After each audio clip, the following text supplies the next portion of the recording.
Chapter 28. Animalism. Celsus on Satan, ferocities of inward nature, the devil of lust, celibacy, blue beards, Shudendazi, a lady in distress, Bahirawa, the black prince, mad Anna Yaxenio, fair fascinators, devil of jealousy, Eve's jealousy, Noah's wife, how Satan entered. The ark, shipwright's dirge, the second fall, the drunken curse, Solomon's fall, cellar devils, gluttony, the Vatican haunted, avarice, animalized devils, man-shaped animals. The Christians, said Celsus, dream of some antagonist to God, a devil, whom they call Satanas, who thwarted God when he wished to benefit mankind. The Son of God suffered death from Satanas, but they tell us we are to defy him, and to bear the worst he can do. Satanas will come again and work miracles, and pretend to be God, but we are not to believe him. The Greeks tell of a war among the gods, army against army, one led by Saturn, and one by Ophiuchus, of challenges and battles, the vanquished falling into the ocean, the victors reigning in heaven. In the mysteries we have the rebellion of the Titans, and the fables of Typhon, and Horus, and Osiris. The story of the devil plotting against man is stranger than either of these. The Son of God is injured by the devil, and charges us to fight against him at our peril. Why not punish the devil instead of threatening poor wretches whom he deceives? 199. The Christians comprehended as little as their critic that story they brought, stranger than all the legends of besieged deities, of a devil plotting against man. Yet a little historic perspective makes the situation simple. The gods had taken refuge in man, therefore the attack was transferred to man. Priestly legends might describe the gods as victorious over the Titans, the wild forces of nature, but the people, to their sorrow, knew better. The priests, in dealing with the people, showed that they also knew the victory to be on the other side. A careful writer remarks, when these, Greek, divinities are in any case appealed to with unusual seriousness, their nature character reappears. When Poseidon hesitates to defer to the positive commands of Zeus, il. 19. 259, Iris reminds him that there are the Erinyes to be reckoned with, il. 15, 204, and he gives in at once. 200 The Erinyes represent the steady supremacy of the laws and forces of nature over all personifications of them. Under uniform experience man had come to recognize his own moral autocracy in his world. He looked for incarnations, and it was a hope born of an atheistic view of external nature. This was the case not only with the evolution of Greek religion, but in that of every religion. When man's hope was thus turned to rest upon man, he found that all the Titans had followed him. Ophiuchus, Ophion, had passed through Ophiomorphus to be a man of sin, and this not in one, but by corresponding forms in every line of religious development. The ferocities of outward nature appeared with all their force in man, and renewed their power with the fine armory of his intelligence. He must here contend with tempests of passion, stony selfishness, and the whole animal creation nestling in heart and brain, prowling still, though on 2 feet. The theory of evolution is hardly a century old as science, but it is an ancient doctrine of religion. The fables of Pilpay and Aesop represent an early recognition of survivals. Recurrence to original types was recognized as a mystical phenomenon in legends of the bandit-turned-wolf and other transformations. One of the oldest doctrines of eschatology is represented in the accompanying picture, Fig. 26, from Thebes, of 2 dog-headed apes ferrying over to Hades a gluttonous soul that has been weighed before Osiris, and assigned his appropriate form. The devils of lust are so innumerable that several volumes would be required to enumerate the legends and superstitions connected with them. But, fortunately for my reader and myself, these, more than any other class of phantoms, are very slight modifications of the same form. The innumerable phallic deities, the incubi and succubi, are monotonous as the waves of the ocean, which might fairly typify the vast, restless, and stormy expanse of sexual nature to which they belong. Figure 26. A Soul's Doom, Wilkinson. In The Golden Legend, there is a pleasant tale of a gentleman who, having fallen into poverty, went into solitude, and was there approached by a chevalier in black, mounted on a fine horse.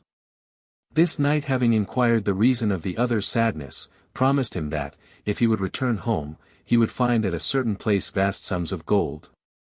But this was on condition that he should bring his beautiful wife to that solitary spot in exactly a year's time. The gentleman, having lived in greater splendor than ever during the year, asked his wife to ride out with him on the appointed day. She was very pious, and having prayed to the Virgin, accompanied her husband to the spot. There the gentleman in black met them, but only to tremble. "Perfidious man," he cried, "is it thus you repay my benefits? I asked you to bring your wife, and you have brought me the Mother of God, who will send me back to hell." The devil having vanished, the gentleman fell on his knees before the Virgin.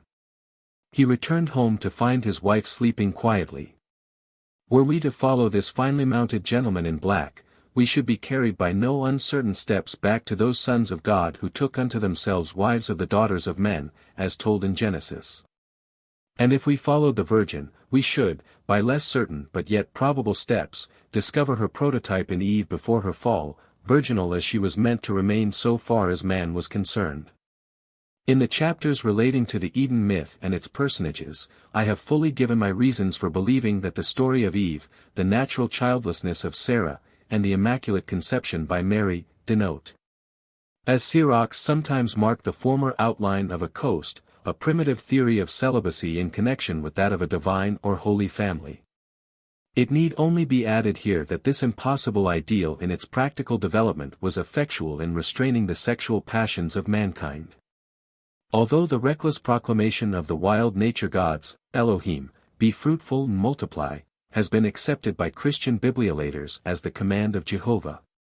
And philanthropists are even punished for suggesting means of withstanding the effects of nuptial licentiousness, yet they are farther from even the letter of the Bible than those Protestant celibates, the American Shakers, who discard the sexual relation altogether. The theory of the Shakers that the functions of sex belong to a state of nature, and are inconsistent with a state of grace, as one of their members in Ohio stated it to me, coincides closely with the rabbinical theory that Adam and Eve, by their sin, fell to the lowest of 7 earthly spheres, and thus came within the influence of the incubi and succubi, by their union with whom the world was filled with the demonic races, or Gentiles.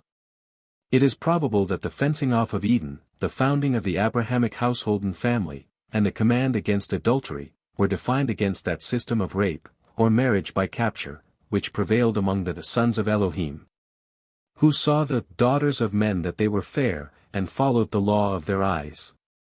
The older rabbins were careful to preserve the distinction between the Bene Elohim and the Iskim, and it ultimately amounted to that between Jews and Gentiles. The suspicion of a devil lurking behind female beauty thus begins. The devils love beauty, and the beauties love admiration. These are perils in the constitution of the family. But there are other legends which report the frequency with which woman was an unwilling victim of the lustful Anakim or other powerful lords. Throughout the world are found legends of beautiful virgins sacrificed to powerful demons or deities. These are sometimes so realistic as to suggest the possibility that the fair captives of savage chieftains may indeed have been sometimes victims of their ogre's voracity as well as his lust. At any rate, cruelty and lust are nearly related. The Blue Beard myth opens out horrible possibilities. One of the best-known legends in Japan is that concerning the fiend Shudendazi, who derives his name from the 2 characteristics of possessing the face of a child and being a heavy drinker. The child face is so emphasized in the stories that one may suspect either that his fair victims were enticed to his stronghold by his air of innocence, or else that there is some hint as to maternal longings in the fable. Figure 27. Cruelty and Lust, Japanese. At the beginning of the 11th century, when Ichijo II was emperor, lived the hero Yorimitsu. In those days the people of Kyoto were troubled by an evil spirit which abode near the Rasho Gate. One night, when merry with his companions, Ichijo said, "Who dare go and defy the demon of the Rasho Gate, and set up a token that he has been there?" "That dare I," answered Suma, who, having donned his mail, rode out in the bleak night to the Rasho Gate. Having written his name on the gate, returning, his horse shivers with fear, and a huge hand coming out of the gate seized the knight's helmet. He struggled in vain. He then cuts off the demon's arm, and the demon flies howling. Suma takes the demon's arm home, and locks it in a box. One night the demon, having the shape of Tsuma's aunt, came and said, "I pray you show me the arm of the fiend." "I will show it to no man, and yet to thee will I show it," replied he. When the box is opened, a black cloud enshrouds the aunt, and the demon disappears with the arm. Thereafter he is more troublesome than ever. The demon carried off the fairest virgins of Kyoto, ravished and ate them, no beauty being left in the city. The emperor commands Yoromitsu to destroy him. The hero, with 4 trusty knights and a great captain, went to the hidden places of the mountains. They fell in with an old man, who invited them into his dwelling, and gave them wine to drink, and when they were going he presented them with wine. This old man was a mountain god. As they proceeded they met a beautiful lady washing blood from garments in a valley, weeping bitterly. In reply to their inquiries she said the demon had carried her off and kept her to wash his clothes, meaning when weary of her to eat her. "I pray your lordships to help me." The 6 heroes bid her lead them to the ogre's cave. 100 devils mounted guard before it. The woman first went in and told him they had come. The ogre called them in, meaning to eat them. Then they saw Shidendazi, a monster with the face of a little child. They offered him wine, which flew to his head, he becomes merry and sleeps, and his head is cut off. The head leaps up and tries to bite Yoromitsu, but he had on 2 helmets. When all the devils are slain, he brings the head of Shidendazi to the emperor. In a similar story of the same country the lustful ogre by no means possesses Shidendazi's winning visage, as may be seen by the popular representation of him, Fig. 27, with a knight's hand grasping his throat. A Sinhalese demon of like class is Bhairawa, who takes his name from the hill of the same name, towering over Kandy, in which he is supposed to reside. The legend runs that the astrologers told a king whose queen was afflicted by successive miscarriages, that she would never be delivered of a healthy child unless a virgin was sacrificed annually on the top of this hill. This being done, several children were born to him. When his queen was advanced in years the king discontinued this observance, and consequently many diseases fell upon the royal family and the city, after which the annual sacrifice was resumed, and continued until 1815. When the English occupied Kandy.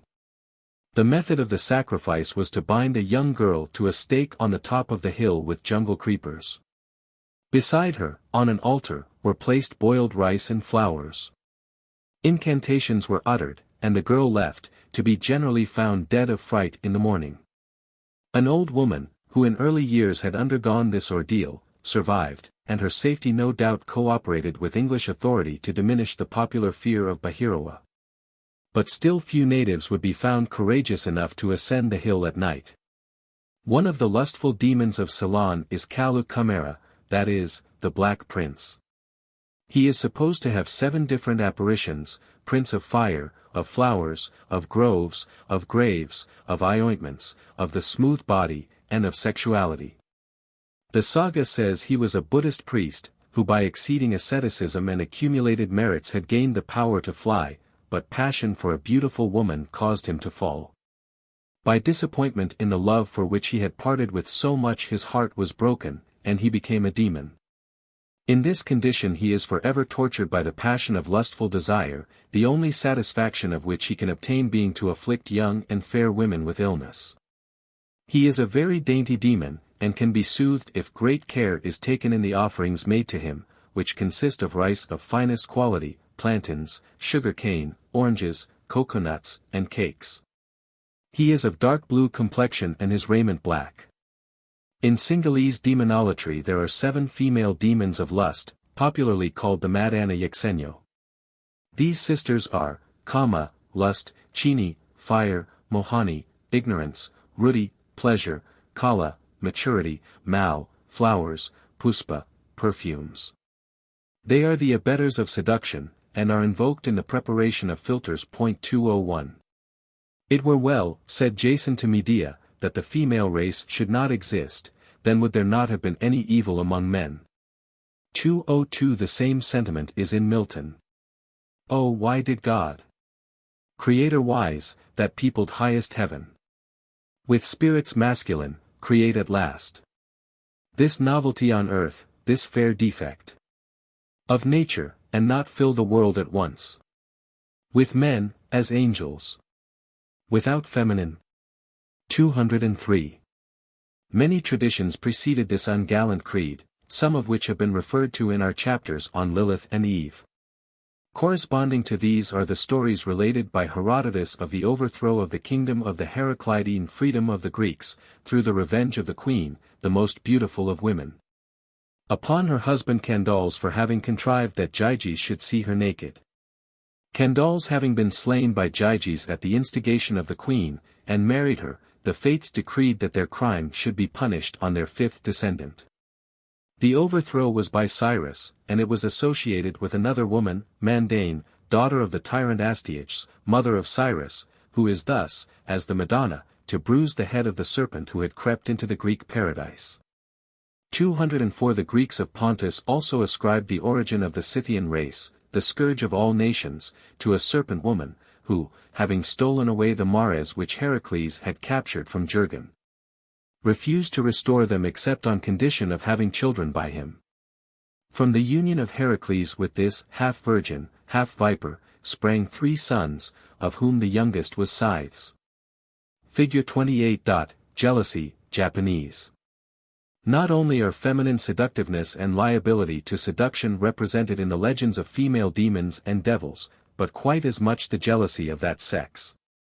If the former were weaknesses which might overthrow kingdoms, the latter was a species of animalism which could devastate the home and society. Although jealousy is sometimes regarded as venial, if not indeed a sign of true love, it is an outcome of the animal nature. The Japanese have shown a true observation of nature in portraying their female oni, devil, of jealousy, Fig. 28, with sharp erect horns and bristling hair. The raising of the ornamental plumes by many birds during their courtship, mentioned by Mr. Darwin, is the more pleasing aspect of that emotion which, blending with fear and rage, puffs out the lizard's throat, ruffles the cock's neck, and raises the hair of the insane. 205. An ancient legend mingles jealousy with the myth of Eden at every step. Rabbi Jarchi says that the serpent was jealous of Adam's connubial felicity, and a passage in Josephus shows that this was an ancient opinion. The jealousy of Adam's second wife felt by his first, Lilith, was by many said to be the cause of her conspiracy with the serpent. The most beautiful medieval picture of her that I have seen was in an illuminated Bible in Strasbourg, in which, with all her wealth of golden hair and her beauty, Lilith holds her mouth, with a small rosy apple in it, towards Adam. Eve seems to snatch it. Then there is an old story that when Eve had eaten the apple she saw the angel of death, and urged Adam to eat the fruit also, in order that he might not become a widower. It is remarkable that there should have sprung up a legend that Satan made his second attack upon the race formed by Jehovah, and his plan for perpetuating it on earth by means of a flirtation with Noah's wife, and also by awakening her jealousy. The older legend concerning Noah's wife is that mentioned by Tabari, which merely states that she ridiculed the predictions of a deluge by her husband. So much might have been suggested by the silence of the Bible concerning her. The Muslim tradition that the devil managed to get into the ark is also ancient. He caught hold of the ass's tail just as it was about to enter. The ass came on slowly, and Noah, becoming impatient, exclaimed, "You cursed one, come in quick." When Noah, seeing the devil in the ark, asked by what right he was there, the other said, "By your order, you said, accursed one, come in, I am the accursed one." This story, which seems contrived to show that one may not be such an ass as he looks, was superseded by the legend which represents Satan as having been brought into the ark concealed under Noria's, or Noreda's, dress. Figure 29. Satan and Noreda. The most remarkable legend of this kind is that found in the Eastern Church, and which is shown in various medieval designs in Russia. Satan is shown, in an early 16th century picture belonging to Count Uvarov, Fig. 29, offering Noah's wife a bunch of kmel, hops, with which to brew kvass and make Noah drunk, for the story was that Noah did not tell his wife that a deluge was coming, knowing that she could not keep a secret. In the old version of the legend given by Busleff, after apocryphal tradition used by heretics, Satan always addresses Noah's wife as Eve, which indicates a theory. It was meant to be considered as a second edition of the attack on the divine plan begun in Eden, and revived in the temptation of Sarah. Satan not only taught this new Eve how to make kvass but also vodka, brandy. And when he had awakened her jealousy about Noah's frequent absence, he bade her substitute the brandy for the beer when her husband, as usual, asked for the latter. When Noah was thus in his cup she asked him where he went, and why he kept late hours.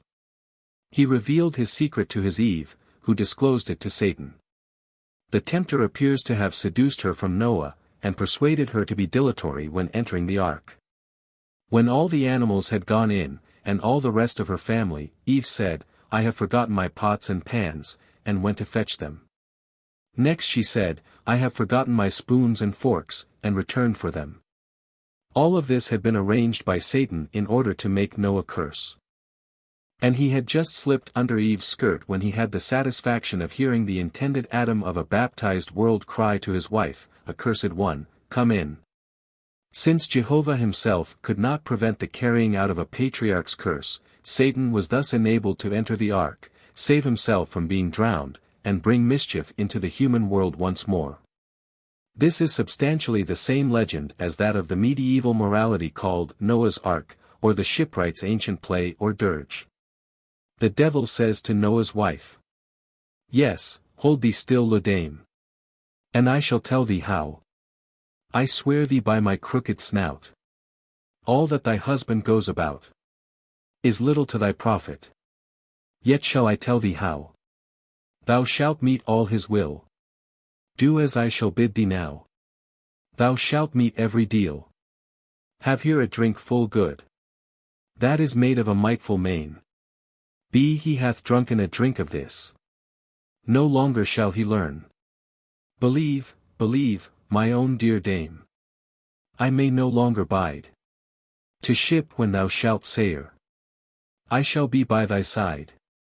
There are some intimations in the Slavonic version which look as if it might have belonged to some Paulician or other half-Gnostic theory that the temptation of Noreda, Eve 2, and her alienation from her husband, were meant to prevent the repopulation of the earth. 206. The next attempt of the devil, as agent of the Elohistic creation, to ruin the race of man, introduces us to another form of animalism which has had a large expression in devil-lore. It is related in rabbinical mythology that when, as is recorded in Gen 9:20, Noah was planting a vineyard, the devil, Asmodeus, came and proposed to join him in the work. This having been agreed to, this evil partner brought in succession a sheep, a lion, and a hog, and sacrificed them on the spot. The result was that the wine when drunk first gave the drinker the quality of a sheep, then that of a lion, and finally that of a hog. 207 It was by this means that Noah was reduced to swinish inebriation. There followed the curses on those around him, which, however drunken, were those of a father, and reproduced on the cleansed world all the dooms which had been pronounced in Eden. If the date of this legend could be made early enough, it would appear to be a sort of revenge for this temptation of Noah to drunkenness that Talmudic fable shows Asmodeus brought under bondage to Solomon, and forced to work on the temple by means of wine. Asmodeus had dug for himself a well, and planted beside it a tree, so making for himself a pleasant spot for repose during his goings to and fro on earth. But Solomon's messenger Benajah managed to cover this with a tank which he filled with wine. Asmodeus, on his return, repeated to himself the proverb, "Wine is a mocker, strong drink is raging, and whosoever is deceived thereby is not wise." Karovxx 1. Yet, being very thirsty, he drank, fell asleep, and when he awoke found himself loaded with chains. However, after working for a time for Solomon, he discovered that king's weaknesses and played upon them. Solomon was so puffed up with a sense of his power that he accepted a challenge from his slave, Asmodeus, to show his superiority without the assistance of his magic ring, and without keeping his competitor in bonds. No sooner was Asmodeus free, and in possession of the ring, than he transported Solomon 400 miles away, where he remained for a long time among the seductive beauties of the courts of Naamah, Rahab, and other she-devils. Meanwhile the devil, assuming the form of Solomon, sat on his throne, and became the darling of his queen and concubines. The devil of wine and strong drink generally has a wide representation in folklore.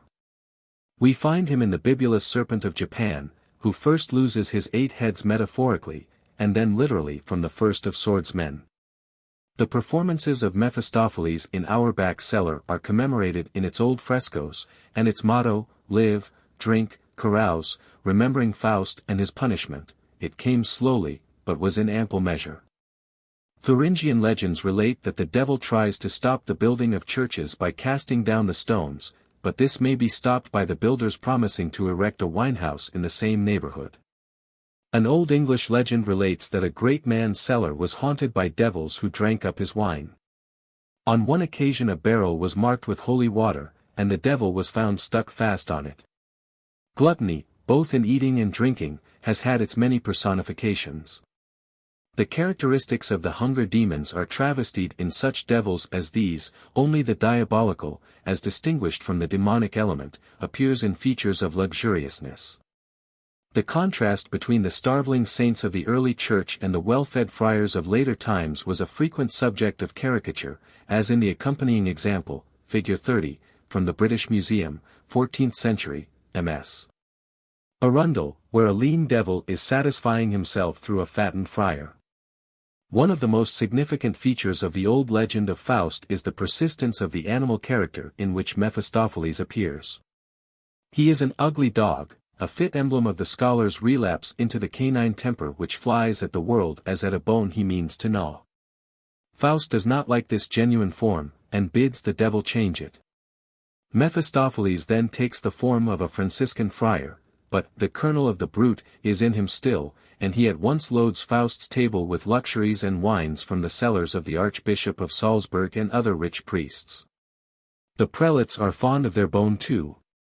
When Mephistopheles and Faust find their way into the Vatican, it is to witness carousals of the Pope and his cardinals. They snatch from them their luxuries and wine goblets as they are about to enjoy them. Against these invisible invaders the holy men bring their crucifixes and other powers of exorcism, and it is all snarling and growling, canine priest against puppy astrologer. Nor was it very different in the history of the long contention between the two for the big bone of Christendom. Figure 30. Monkish gluttony.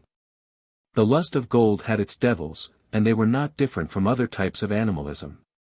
This was especially the case with such as represented money, extorted from the people to supply wealth to dissolute princes and prelates. The giants of Antwerp represent the power of the pagan monarchs who exacted tribute. But these were replaced by such guardians of tribute money as the satyr of our picture, figure 31, which Edward the Confessor saw seated on a barrel of Danegeld. Vit un diable sauer dieses. Le Tresor, Moiridihitis. There are many good fables in European folklore with regard to the miser's gold, and devil's money generally, which exhibit a fine instinct. A man carries home a package of such gold, and on opening it there drop out, instead of money, paws and nails of cats, frogs, and bears, the latter being an almost personal allusion to the exchange. A French miser's money safe being opened, 2 frogs only were found. The devil could not get any other soul than the gold, and the cold-blooded reptiles were left as a sign of the life that had been lived. Figure 31. Devil of a Danegeld treasure, MS Trin. Call Cantab. B. X. 2. In the legends of the swarms of devils which beset Saint Anthony we find them represented as genuine animals.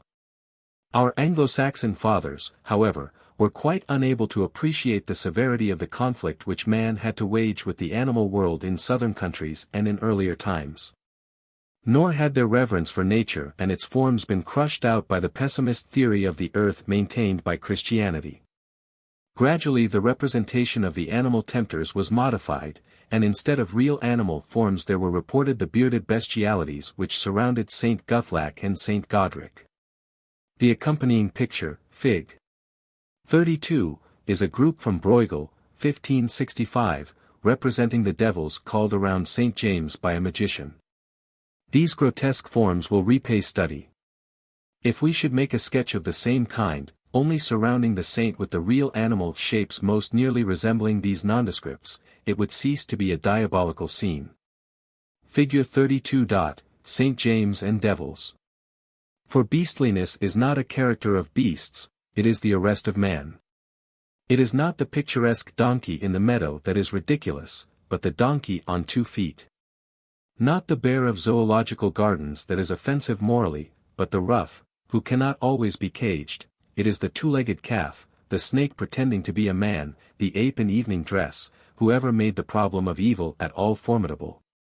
It was insoluble until men had discovered as science that law of evolution which the ancient world knew as ethics. A Hindu fable relates that the animals, in their migration, came to an abyss they could not cross, and that the gods made man as a bridge across it. Science and reason confirm these ancient instincts of our race. Man is that bridge stretching between the animal and the ideal habitat by which, if the development be normal, all the passions pass upward into educated powers. Any pause or impediment on that bridge brings all the animals together to rend and tear the man who cannot convey them across the abyss. A very slight arrest may reveal to a man that he is a vehicle of intensified animalism. The lust of the goat, the pride of the peacock, the wrath of the lion, beautiful in their appropriate forms, become, in the guise of a man uncontrolled by reason, the vices which used to be called possession, and really are insanities. Chapter 29.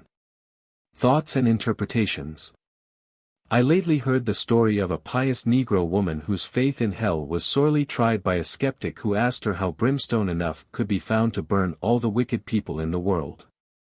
After taking some days for reflection, the old woman, when next challenged by the skeptic, replied, that she had concluded that every man took his own brimstone. This humble saint was unconscious that her instinct had reached the finest thought of Milton, whose Satan says, "Myself am hell." Marlowe's Mephistopheles also says, "Where we are is hell." And, far back as the year 633, the holy man Fursey, who believed himself to have been guided by an angel near the region of the damned, related a vision much like the view of the African woman. There were 4 fires, falsehood, covetousness, discord, injustice, which joined to form one great flame. When this drew near, Fursey, in fear, said, "Lord, behold the fire draws near me."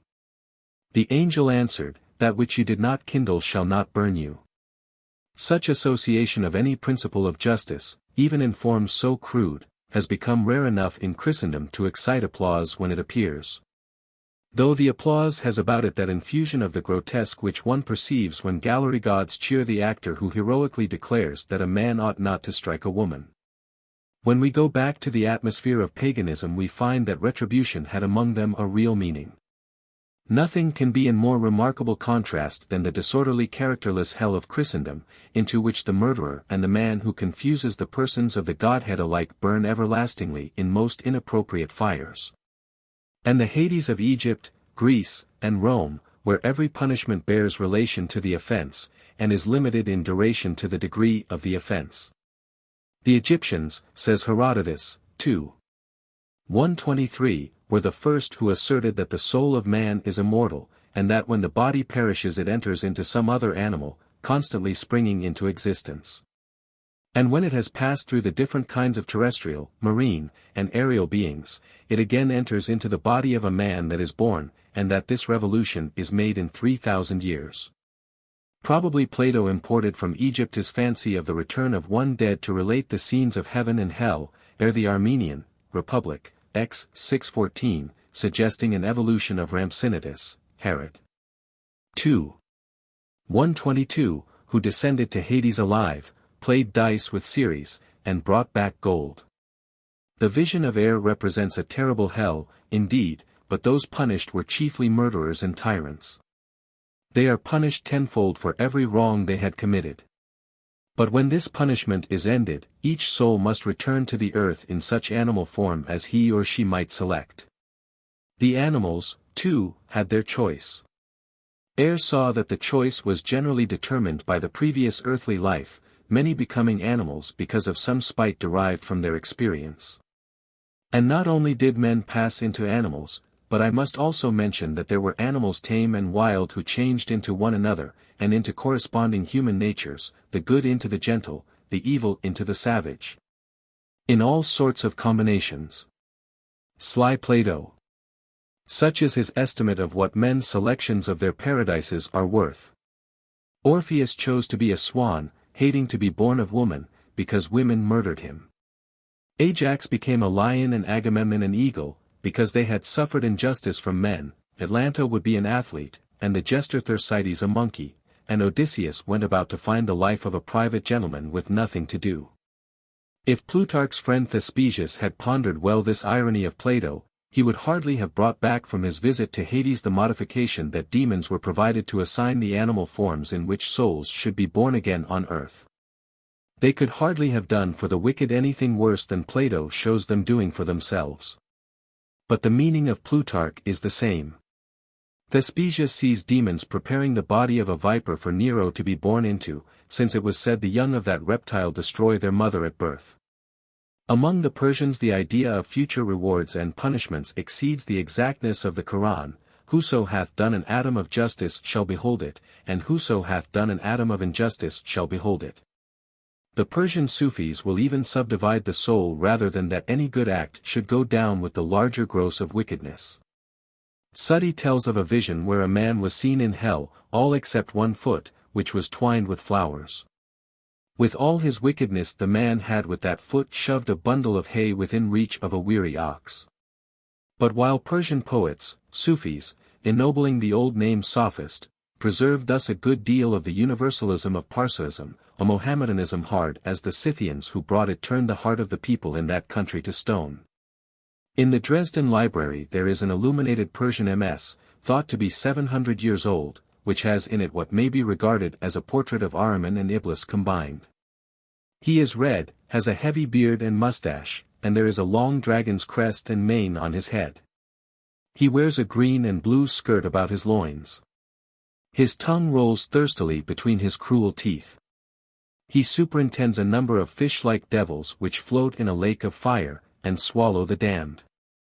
Above this scene are the glorified souls, including the Shah sitting cross-legged on his rug, who look down on the tortures beneath with evident satisfaction. Apparently this is the only amusement which relieves the ennui of their heaven. If anything could make a rational man believe in a fiend principle in the universe it would be the suggestion of such pictures, that men have existed who could conceive of happiness enjoyed in view of such tortures as these. This and some similar pictures in the East, for instance, that in the Temple of Horrors at Wuchang, China, are absolutely rayless so far as any touch of humanity is concerned. Are the Shah and his happy fellow inspectors of tortures really fiends? In the light of our present intelligence they may seem so. Certainly no person of refined feeling could now expect to attain any heaven while others were in hell. But it would be possible, if persons could believe that many of those around them are not men and women at all, but fiends in human shape. These ferocious hells are referable to a period when all who incurred the sentences of princes or priests were seen as mere masks of devils, they were only ascribed human flesh that they may suffer. The dogma of hell was doomed from the moment that the damned were supposed to be really human. Were those who killed the martyrs of heresy, for instance, to return to the world and look upon those whom they pierced, they could never recognize them. Were they to see the statues of Bruno, Huss, Cranmer, Servetus, the names and forms would not recall to them the persons they slew. They would be shocked if told that they had burned great men, and would surely answer, Men? We burned no men. The devil came among us calling himself Huss, and we made short work with him. He reappeared under several aliases, Bruno, Servetus, Spinoza, Voltaire. Sometimes we burned him, at other times managed to make him miserable, thank God. But we were not hurting real men, we were saving them. Around such ideas grew our yet uncivilized codes of law. In England, anno 1878, men are refused as jurymen if they will not say, "So help me God," on the ground that an atheist cannot have a conscience. Only let him really be without conscience, and call himself a Christian when he is not, and courts receive the selfish liar with respect. The old clause of the death sentence, instigated thereto by the devil, has been dropped in the case of murderers, however, and that is some gain. Torture by fire of the worst murderer for one day would not be permitted in Christendom. Belief in hellfire outlasts it for a little among the ignorant. But what shall be said of the educated who profess to believe it? The Venerable Bede relates that, in the year 696, a Northumbrian gentleman, who had died in the beginning of the night, came to life and health in the morning, and gave an account of what he had seen overnight. He had witnessed the conventional tortures of the damned, but adds, being thus on all sides enclosed with enemies and darkness, and looking about on every side for assistance, there appeared to me, on the way that I came, as it were, the brightness of a star shining amidst the darkness, which increased by degrees, but we need not go on to the anticlimax of this vision. This star rising above all such visions belongs to the vault of the human love, and it is visible through all the ages of darkness. It cannot be quenched, and its fiery rays have burnt up mountains of iniquity.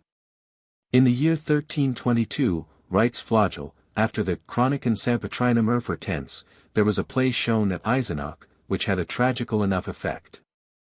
Markgraf Friedrich of Misnia, Landgraf also of Thuringia, having brought his tedious warfare to a conclusion, and the country beginning now to revive under peace. His subjects were busy repaying themselves for the past distresses by all manner of diversions. To which end, apparently by the sovereign's order, a dramatic representation of the 10 virgins was schemed, and at Eisenach, in his presence, duly executed. This happened 15 days after Easter, by indulgence of the preaching friars. In the Chroniken Sampetrinum stands recorded that the play was enacted in the Bear Garden, in Horto Ferrarum, by the clergy and their scholars. But now, when it came to pass that the wise virgins would give the foolish no oil, and these latter were shut out from the bridegroom, they began to weep bitterly, and called on the saints to intercede for them. Who however, even with Mary at their head, could effect nothing from God, but the foolish virgins were all sentenced to damnation. Which things the Landgraf seeing and hearing, he fell into a doubt, and was very angry. And said, what then is the Christian faith, if God will not take pity on us for intercession of Mary and all the saints? In this anger he continued 5 days, and the learned men could hardly enlighten him to understand the gospel. Thereupon he was struck with apoplexy, and became speechless and powerless, in which sad state he continued, bedrid, 2 years and 7 months, and so died, being then 55. In telling the story Carlyle remarks that these 10 virgins at Eisenach are more fatal to warlike men than Aeschylus' Furies at Athens were to weak women. Even so, until great-hearted men rose up at Eisenach and elsewhere to begin the work destined to prove fatal alike to heartless virgins and furies. That star of a warrior's compassion, hovering over the foolish friars and their midnight gospel, beams far. The story reminds me of an incident related of a mining district in California, where a rude theater was erected, and a company gave, as their first performance, Othello. When the scene of Desdemona's suffocation approached, a stalwart miner leaped on the stage, and pulling out his 6-shooter, said to the Moor, "You damned nigger! If you touch that woman I'll blow the top of your head off." A dozen roughs, clambering over the footlights, cried, "Right, Joe! We'll stand by you." The manager met the emergency by crying, "Don't shoot, boys." This play was wrote by Bill Shakespeare, he's an old Californian, and it's all in fun. Had this Moor proceeded to roast Desdemona in fire with any verisimilitude? It is doubtful if the manager could have saved him by an argument reminding the miners that such was the divine way with sinners in the region to which most of them were going. The top of that theologic hell's head is not very safe in these days when human nature is unchained with all its 6-shooters, each liable to be touched off by fire from that star revolving in the sphere of compassion. Day after day I gazed upon Michelangelo's Last Judgment, in the Sistine Chapel. The artist was in his 60th year when Pope Clement VII Invited him to cover a wall 60 feet high and nearly as wide with a picture of the day of wrath. In 7 years he had finished it. Clement was dead. Pope Paul IV looked at it, and liked it not. All he could see was a vast number of naked figures, so he said it was not fit for the Sistine Chapel, and must be destroyed. One of Michelangelo's pupils saved it by draping some of the figures. Time went on, and another pope came who insisted on more drapery, so the work was disfigured again. However, popular ridicule saved this from going very far, and so there remains the tremendous scene. But popes and cardinals always disliked it. The first impression I received from it was that of a complete representation of all the physical powers belonging to organized life. Though the forms are human, every animal power is there, leaping, crouching, crawling, every sinew, joint, muscle, portrayed in completest tension and action. Then the eye wanders from face to face, and every passion that ever crawled or prowled in jungle or swamp is pictured. The most unpleasant expressions seem to me those of the martyrs. They came up from their graves, each bringing the instrument by which he had suffered, and offering it in witness against the poor wretches who came to be judged. And there was a look of self-righteous satisfaction on their faces as they witnessed the persecution of their persecutors. As for Christ, he was like a fury, with hand uplifted against the doomed, his hair wildly floating. The tortured people below are not in contrast with the blessed above. They who are in heaven look rather more stupid than the others, and rather pleased with the anguish they witness, but not more saintly. But gradually the eye, having wandered over the vast canvas, from the tortured cardinal at the bottom up to the furious judge, alights on a face which, once seen, is never to be forgotten. Beautiful she is, that Mary beside the judge, and more beautiful for the pain that is on her face. She has drawn her drapery to veil from her sight the anguish below, she has turned her face from the judge, does not see her son in him. She looks not upon the blessed, for she, the gentle mother, is not in heaven, she cannot have joy in sight of misery. In that one face of pure womanly sympathy, that beauty transfigured in its compassionateness, the artist put his soul, his religion. Mary's face quenches all the painted flames. They are at once made impossible. The same universe could not produce both a hell and that horror of it. The furious Jesus is changed to a phantasm, he could never be born of such a mother. If the popes had only wished to hide the nakedness of their own dogmas, they ought to have blotted out Mary's face.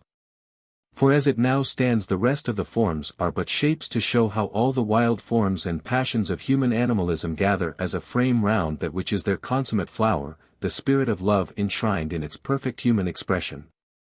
So was it that Michelangelo could not serve two masters.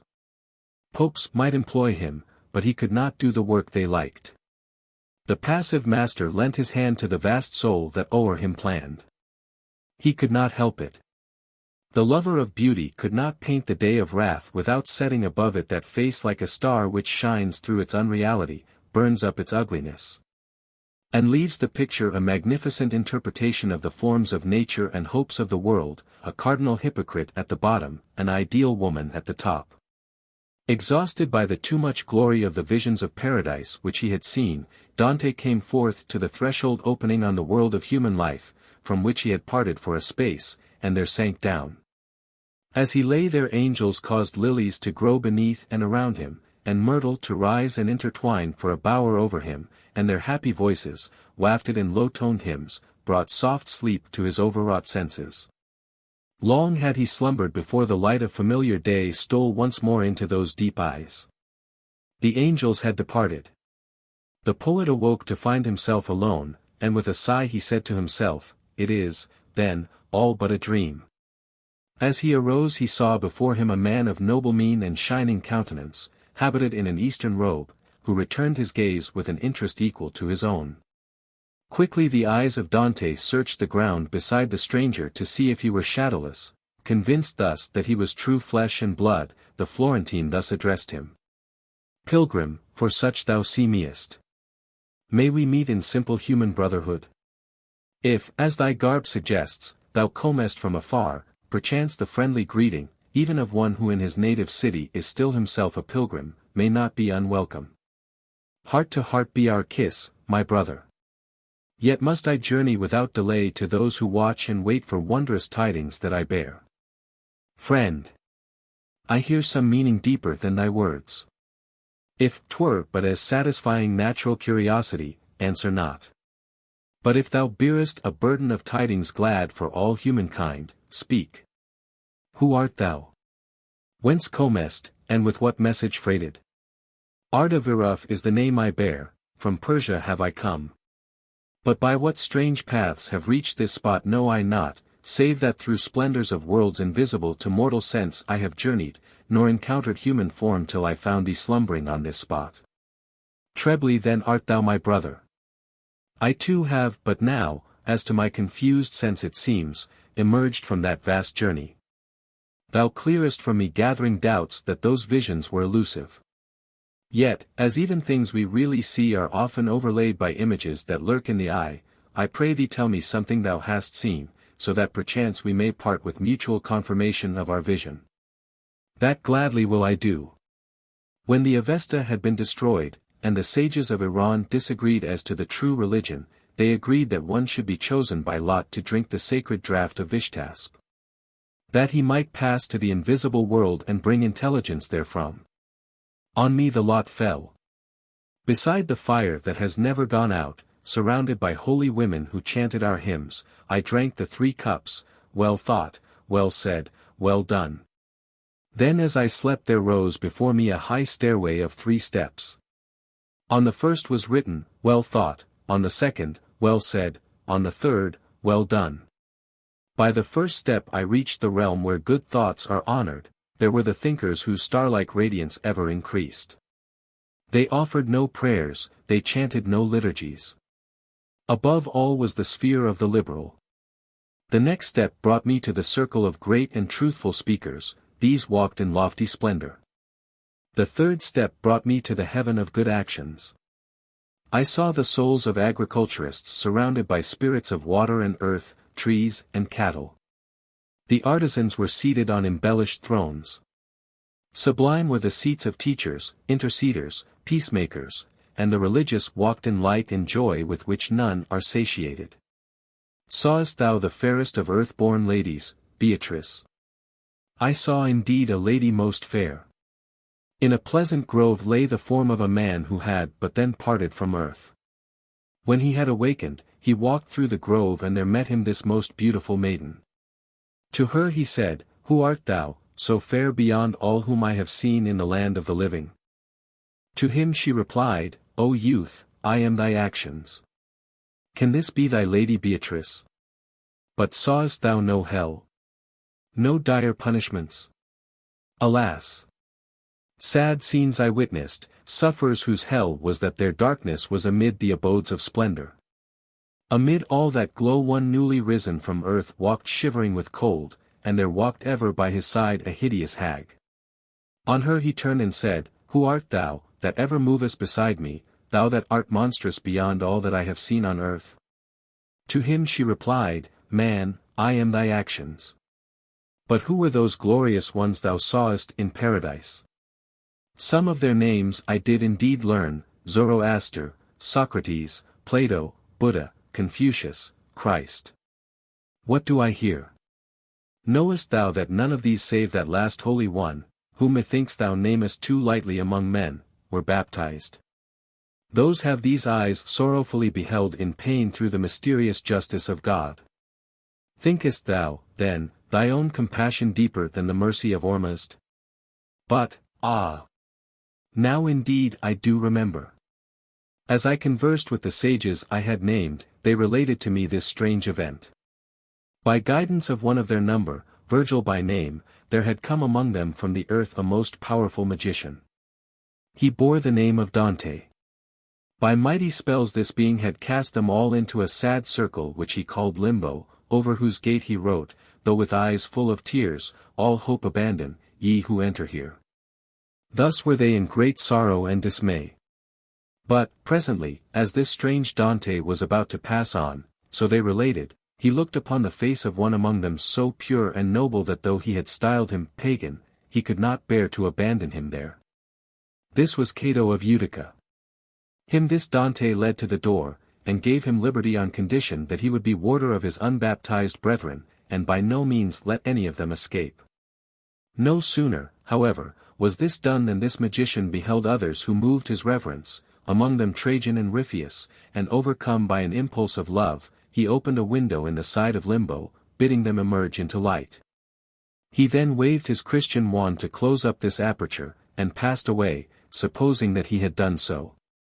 But the limit of that magician's power had been reached, the window was but veiled, and after he had gone all these unbaptized ones passed out by that way, and reascended to the glory they had enjoyed before this Dante had brought his alien sorceries to bear upon them for a brief space.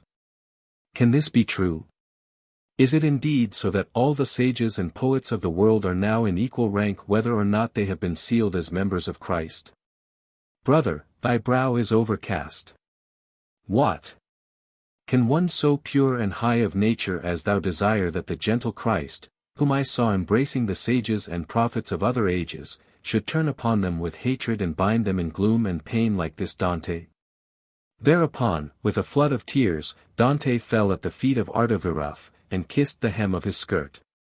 Purer is thy vision, O pilgrim, than mine, he said. I fear that I have but borne with me to the invisible world the small prejudices of my little church, which hath taught me to limit the love which I now see to be boundless. Thou who hast learned from thy Zoroaster that the meaning of God is the end of all evil, a universe climbing to its flower in joy, deign to take the hand of thy servant and make him worthy to be thy friend. With thee henceforth to abandon the poor formulas which ignorance substitutes for virtue, and ascend to the beautiful summits thou hast visited by the stairway of good thoughts, good words, good deeds. In 1745 Swedenborg was a student of natural philosophy in London. In the April of that year his Revelations began amid the smoke and toil of the great metropolis. I was hungry and ate with great appetite.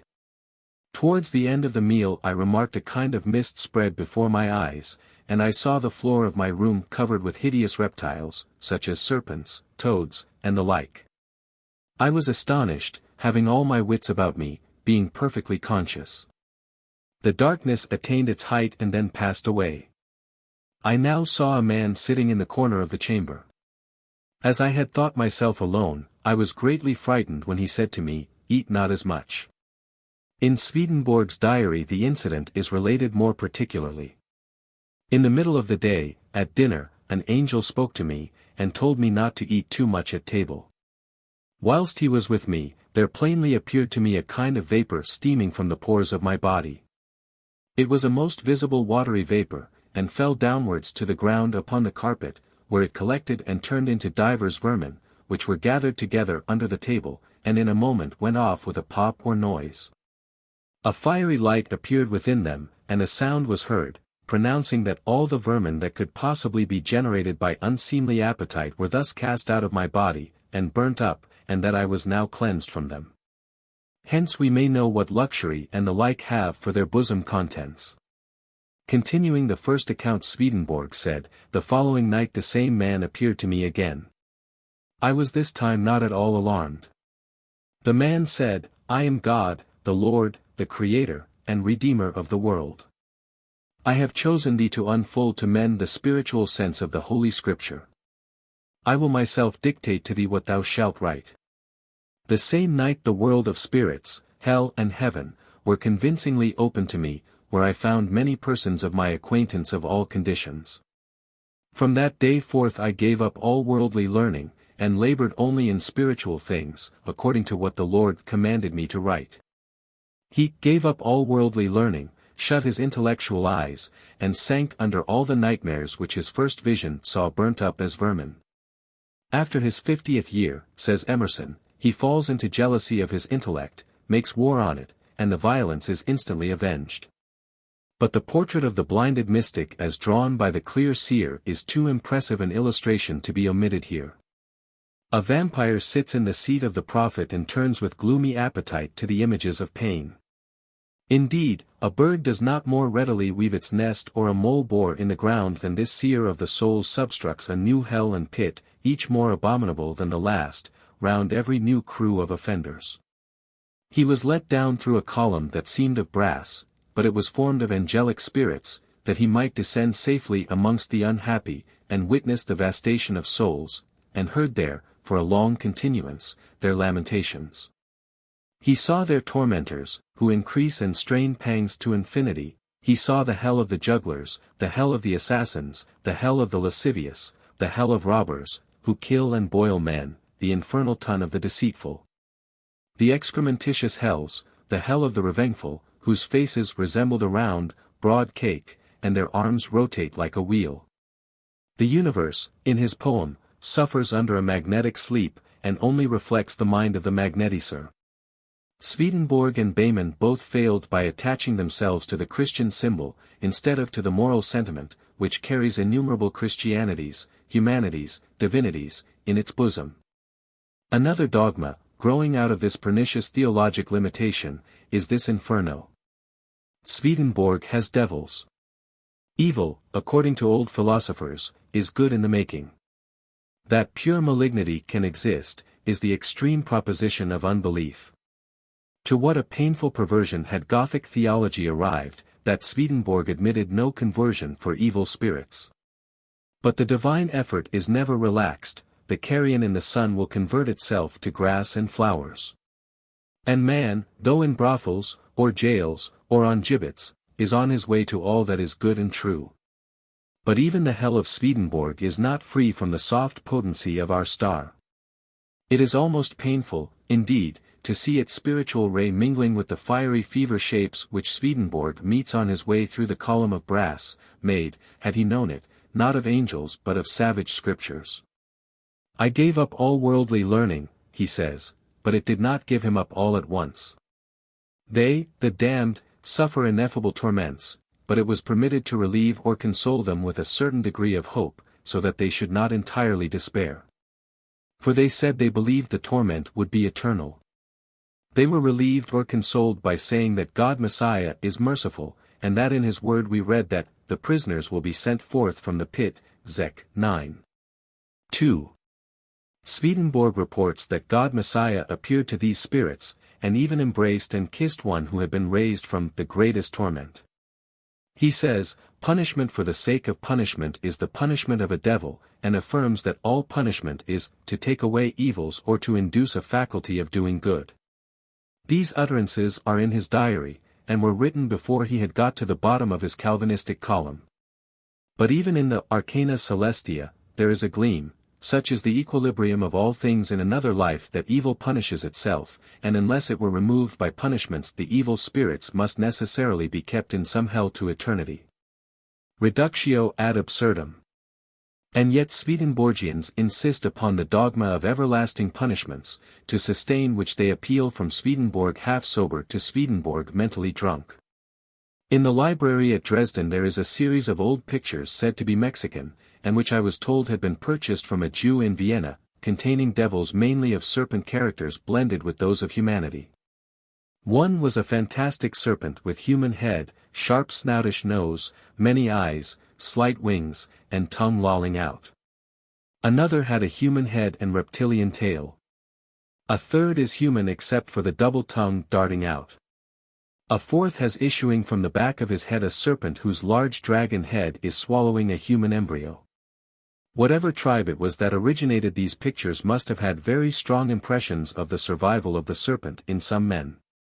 I was reminded of the picture of the serpent swallowing the human embryo while looking at the wall pictures in Russian churches representing the conventional serpent with devils nestling at intervals along its body. As represented in our figure, 10.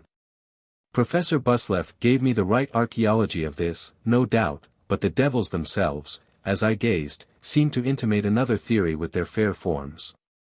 They might have been winged angels but for their hair of flame and cruel hooks. They seemed to say, we were the ancient embryo gods of the human imagination, but the serpent swallowed us. He swallowed us successively as one after another we availed ourselves of his cunning in our priesthoods. As we brought his cruel coils to crush those who dared to outgrow our cult, as we imitated his fang in the deadliness with which we bit the heel of every advancing thinker. As, when worsted in our struggle against reason, we took to the double tongue, praising with one fork the virtues which we poisoned with the other.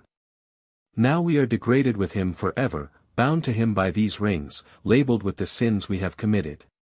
It was by a true experience that the ancients so generally took nocturnal animals to be types of diabolism. Corresponding to them are the sleepless activities of morally unawakened men.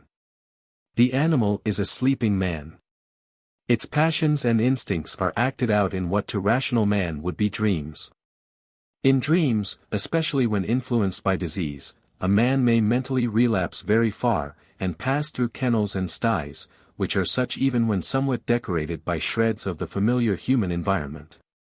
The nocturnal form of intellect is cunning, the obscuration of religion is superstition, the dark shadow that falls on love turns it to lust. These wolves and bats, on which no ideal has dawned, do not prowl or flit through man in their natural forms, in the half-awake consciousness, whose starlight attends man amid his darkness, their misty outlines swell. And in the feverish unenlightened conscience they become phantasms of his animalism, werewolves, vampires. The awakening of reason in any animal is through all the phases of cerebral and social evolution. A wise man said to his son who was afraid to enter the dark, "Go on, child, you will never see anything worse than yourself." The hair lip, which we sometimes see in the human face, is there an arrested development. Every lip is at some embryonic period a hair lip. The development of man's visible part has gone on much longer than his intellectual and moral evolution, and abnormalities in it are rare in comparison with the number of survivals from the animal world in his temper, his faith, and his manners. Criminals are men living out their arrested moral developments. They who regard them as instigated by a devil are those whose arrest is mental. The eye of reason will deal with both all the more effectively, because with as little wrath as a surgeon feels towards the hair lip he endeavors to humanize.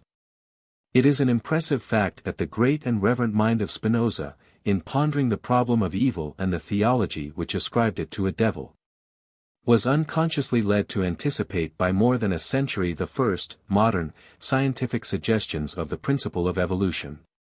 In his early treatise, De Deo et Homini, occurs this short but momentous chapter. De Diabolis. If the devil be an entity contrary in all respects to God, having nothing of God in his nature, there can be nothing in common with God. Is he assumed to be a thinking entity, as some will have it, who never wills and never does any good, and who sets himself in opposition to God on all occasions, he would assuredly be a very wretched being, and, could prayers do anything for him, his amendment were much to be implored.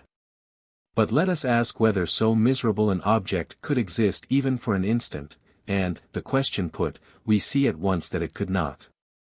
For from the perfection of a thing proceeds its power of continuance, the more of the essential and divine a thing possesses, the more enduring it is.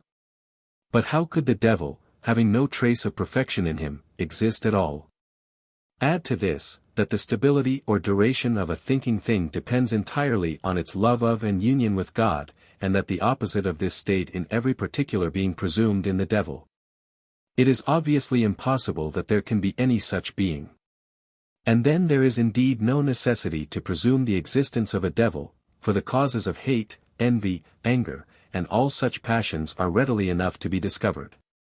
And there is no occasion for resort to fiction to account for the evils they engender.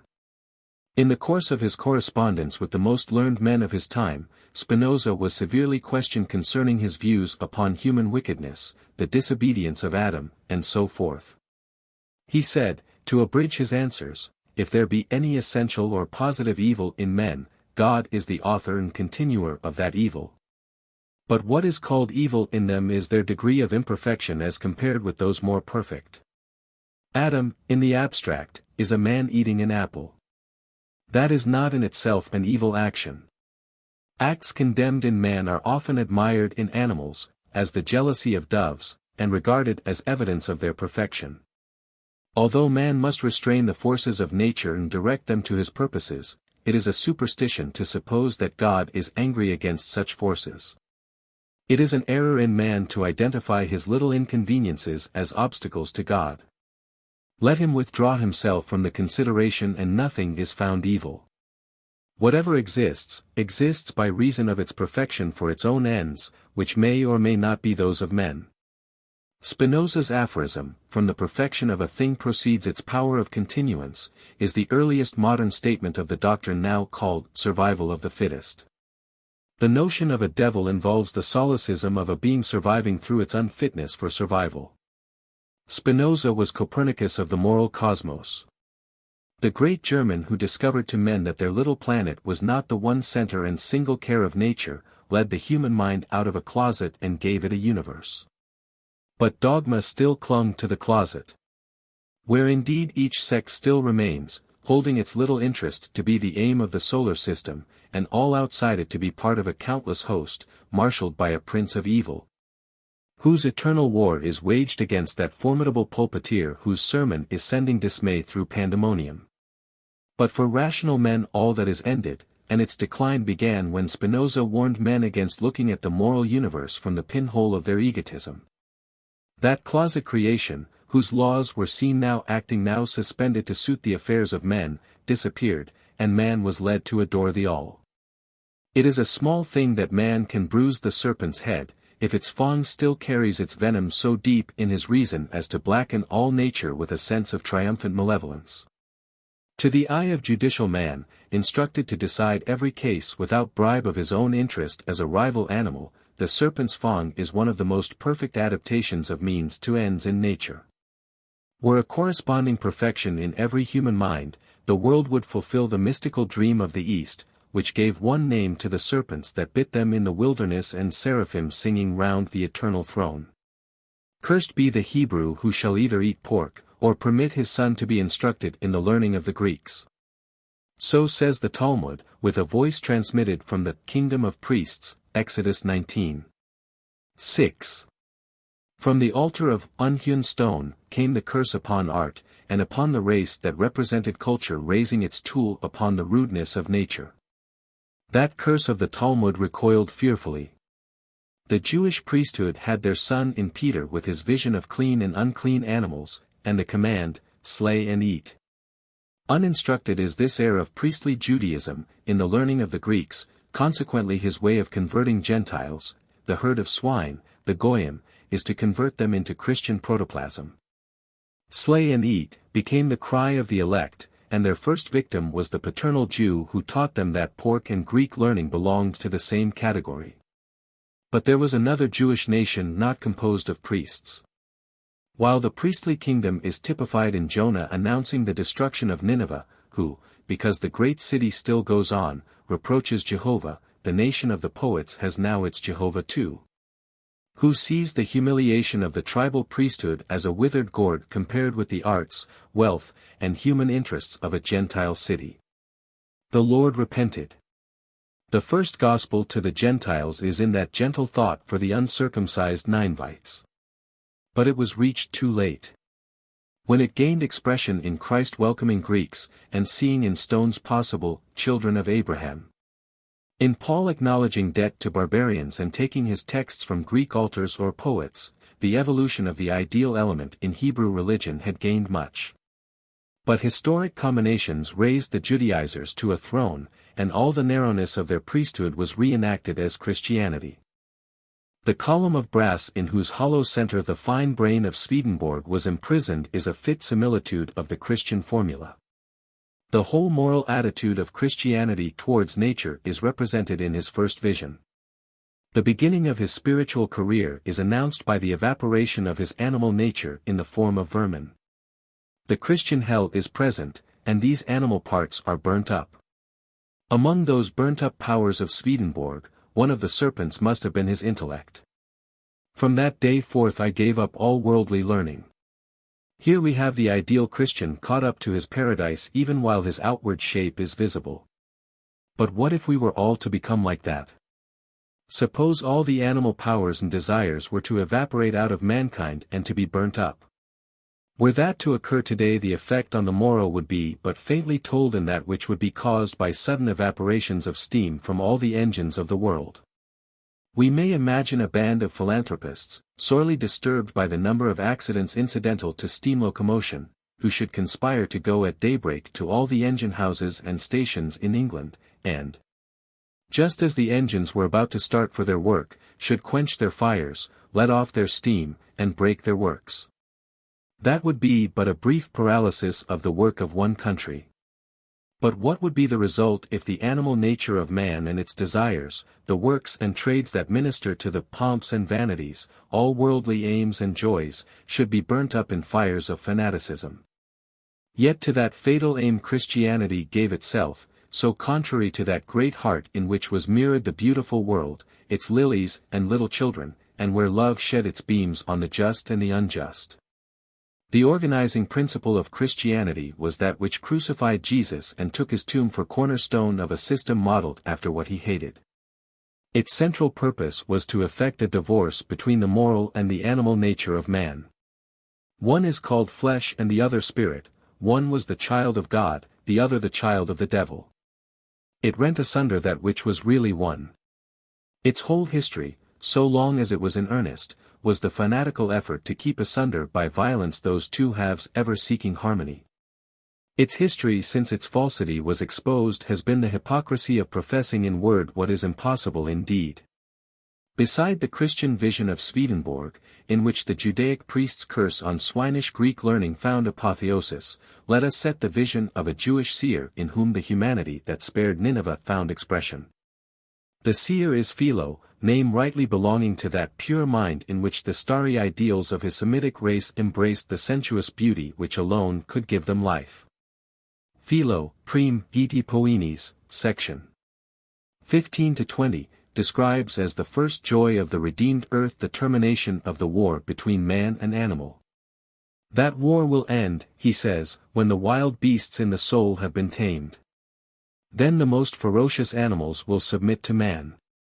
Scorpions will lose their stings, and serpents their poison.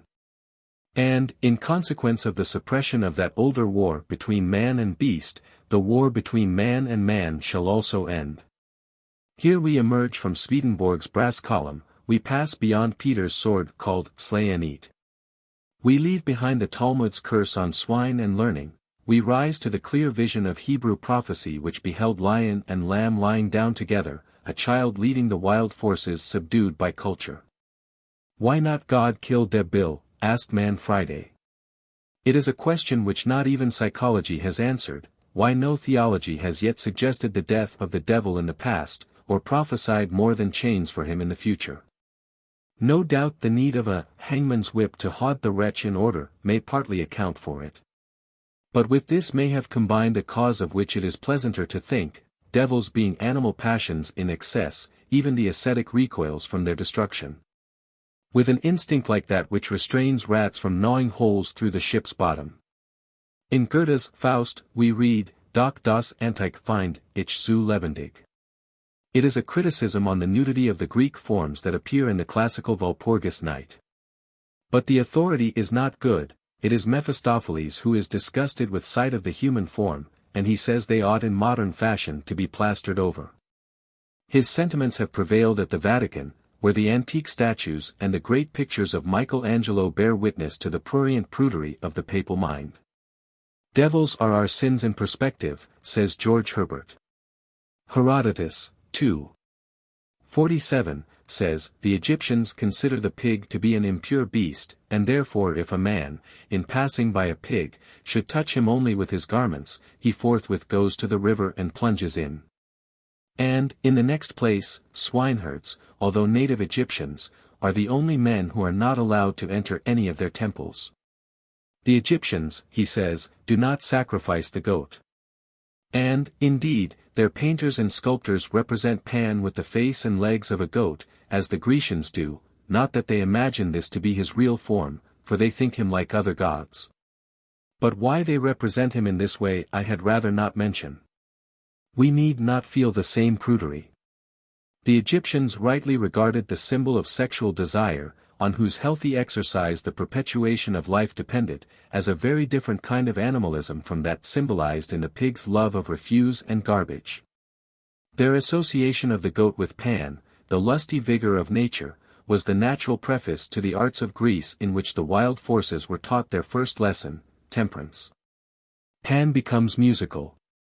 The vigor and vitality of human nature find in the full but not excessive proportions of Apollo, Aphrodite, Artemis, and others of the bright array, the harmony which Pan with his pipe preludes. The Greek statue is soul embodied and body ensouled. Two men had I the happiness to know in my youth, into whose faces I looked up and saw the throne of genius illumined by purity. One of them, Ralph Waldo Emerson, wrote, "If beauty, softness, and faith in female forms have their own influence, vices even, in a slight degree, are thought to improve the expression." The other, Arthur Hugh Clough, wrote, "What we all love is good touched up with evil." Here are two brave flowers, of which one grew out of the thorny stem of Puritanism, the other from the monastic root of Oxford. The vices, which could improve the expression, even for the pure eyes of Emerson, are those which represent the struggle of human nature to exist in truth, albeit in misdirection and reaction, amid pious hypocrisies. The Oxonian scholar had seen enough of the conventionalized characterless good to long for some sign of life and freedom, even though it must come as a touch of evil. To the artist, nature is never seen in petrifaction. It is really as well as literally a becoming. The evil he sees is good in the making. What others call vices are voices in the wilderness preparing the way of the highest. God and the devil make the whole of religion, said Nicoli, speaking, perhaps, better than he knew. The culture of the world has shown that the sometime opposed realms of human interest, so personified, are equally essential. It is through this experience that the devil has gained such ample vindication from the poets, as in Rhapsodi's Lucifero, a veritable bringer of light, and Cranch's Satan. From the latter work, Satan, a libretto. Boston, Roberts Brothers, 1874, which should be more widely known, I quote some lines. Satan says, "I symbolize the wild and deep, and unregenerate wastes of life, dark with transmitted tendencies of race, and blind mischance, all crude mistakes of will, and tendency unbalanced by due weight, of favoring circumstance, all passion blown, by wandering winds, all surplusage of force, piled up for use, but slipping from its base, of law and order." This is the very realm in which the poet and the artist find their pure vain quarries, whence arise the forms transfigured in their vision. To evoke Helena, Faust, as we have seen, must repair to the mothers. But who may these be? They shine from Goethe's page in such opalescent tints one cannot transfix their sense. They seem to me just now the primal conditions, by fulfilling which anything might be attained, without which, nothing.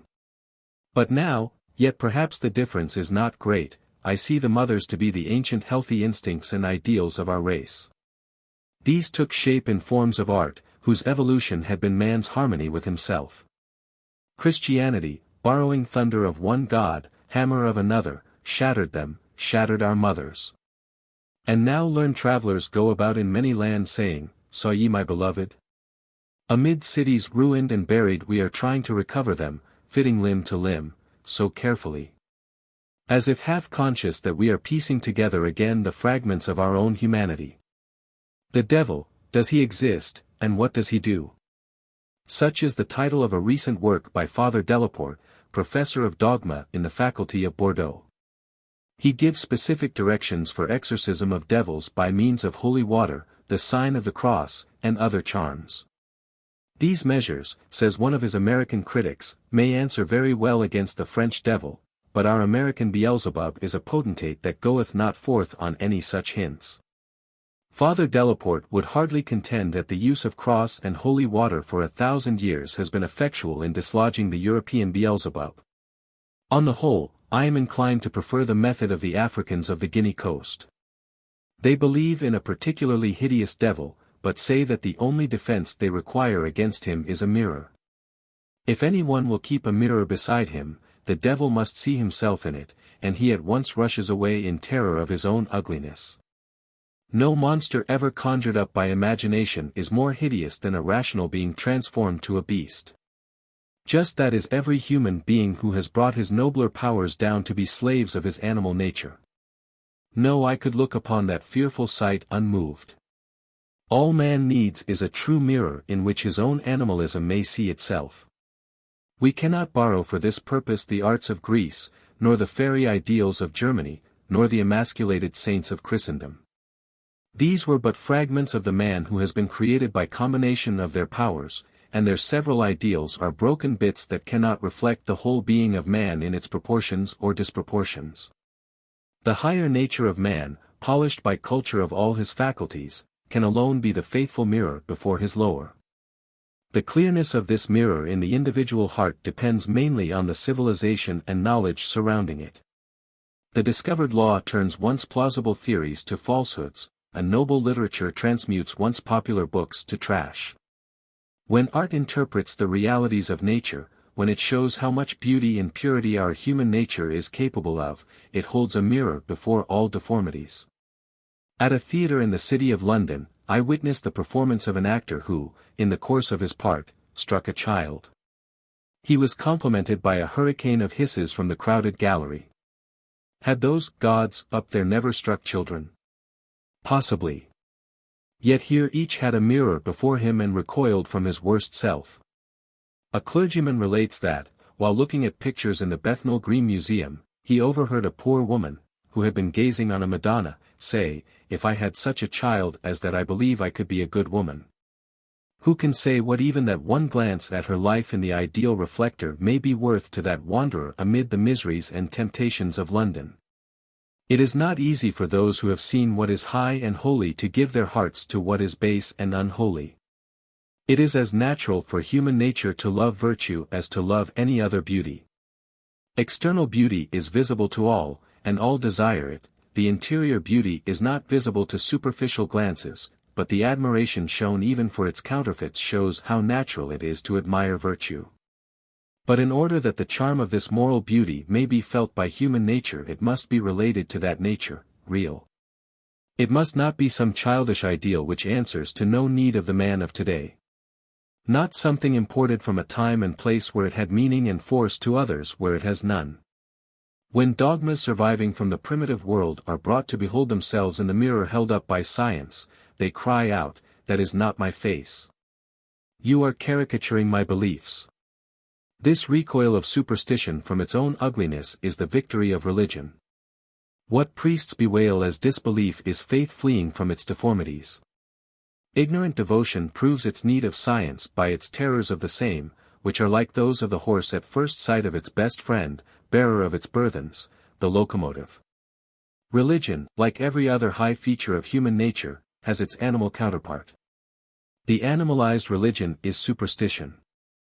It has various expressions, the abjectness of one form, the ferocity of another, the cunning of a third. It is unconscious of anything higher than animalism. Its God is a very great animal preying on other animals, which are laid on his altars.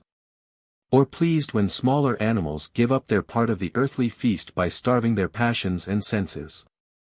Under the growth of civilization and intelligence that pious asceticism is revealed in its true form, intensified animalism. The asceticism of one age becomes the self-indulgence of another. The two-footed animal, having discovered that his God does not eat the meat left for him, eats it himself.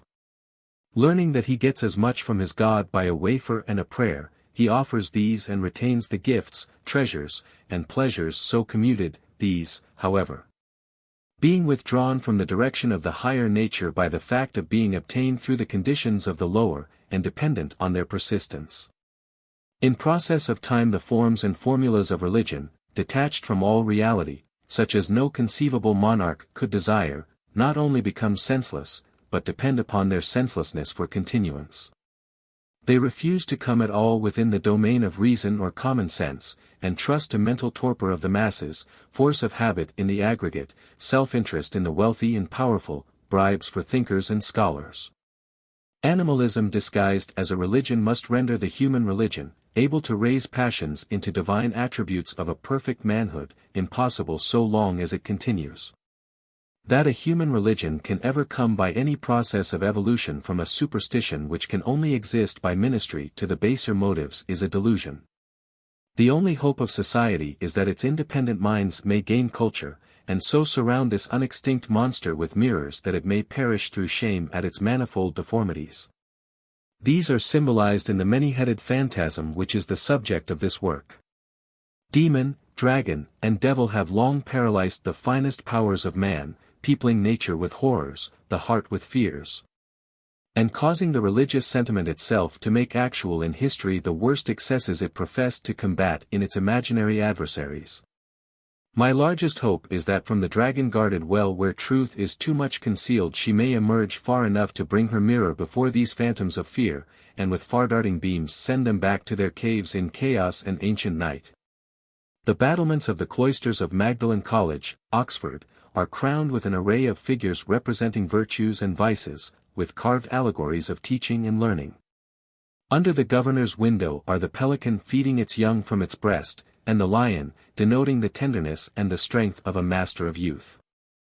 There follow the professions, the lawyer embracing his client, the physician with his bottle, the divine as Moses with his tables of the law. Next are the slayers of Goliath and other mythical enemies. We come to more real, albeit monstrous, enemies. To gluttony in ecclesiastical dress, with tongue lolling out, and low-browed luxury without any vesture, with a wide-mouthed animal-eared face on its belly, the same tongue lolling out, as in our figures of Typhon and Kali. Drunkenness has 3 animal heads, one of a degraded humanity, another a sheep, the third a goose.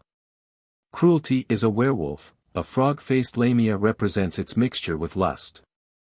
And other vices are represented by other monsters, chiefly dragons with griffin forms, until the last is reached, the devil, who is just opposite the governor's symbols across the quadrangle. So was represented, some centuries ago, the conflict of Ormuzd and Ahriman, for the young soldiers who enlisted at Oxford for that struggle. A certain amount of fancy has entered into the execution of the figures. But, if this be carefully detached, the history which I have attempted to tell in these volumes may be generally traced in the Magdalen statues. Each represents some phase in the advance of the world, when, under new emergencies, earlier symbols were modified, recombined, and presently replaced by new shapes. It was found inadequate to keep the scholar throwing stones at the mummy of Goliath when by his side was living gluttony in religious garb. The scriptural symbols are gradually mixed with those of Greek and German mythology, and by such contact with nature are able to generate forms, whose lolling tongues, wide mouths, and other expressions represent with some realism the physiognomies of brutality let loose through admission to human shape and power. It may be that, when they were set up, the young Oxonian passed shuddering these terrible forms, dreaded these werewolves and succubi, and dreamed of going forth to impale dragons. But now the sculptures excite only laughter or curiosity, when they are not passed by without notice. Yet the old conflict between light and darkness has not ceased. The ancient forms of it pass away, they become grotesque. Such was necessarily the case where the excessive mythological and fanciful elements introduced at one period fall upon another period when they hide the meaning. Their obscurity, even for antiquarians, marks how far away from those cold battlefields the struggle they symbolized has passed. But it ceases not. Some scholars who listen to the sweet vespers of Magdalen may think the conflict over. If so, even poor Brother Moody may enter the true kingdom before them, for, when preaching in Baltimore last September, he said, "Men are possessed of devils just as much now as they ever were. The devil of rum is as great as any that ever lived. Why cannot this one and all others be cast out? Because there is sin in the Christian camp."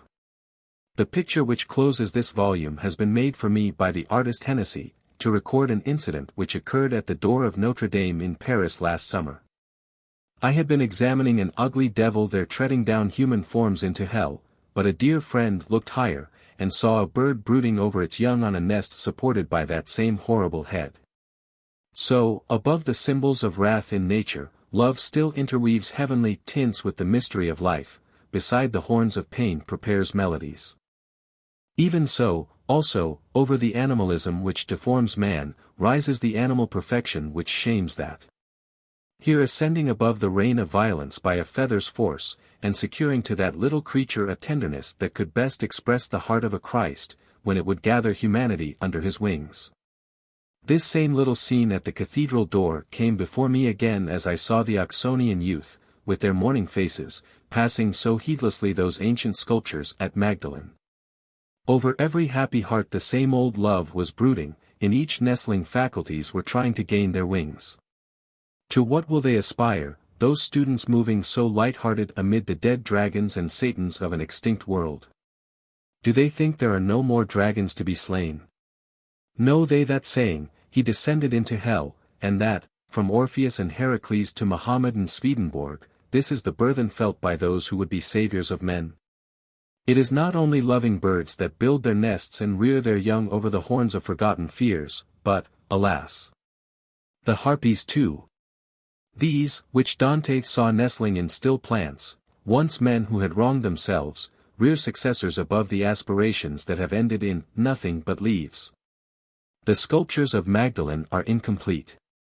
There is a vacant side to the quadrangle, which, it is to be feared, awaits the truer teaching that would fill it up with the real dragons which no youth could heedlessly pass. Who can carve there the wrongs that await their powers of redress?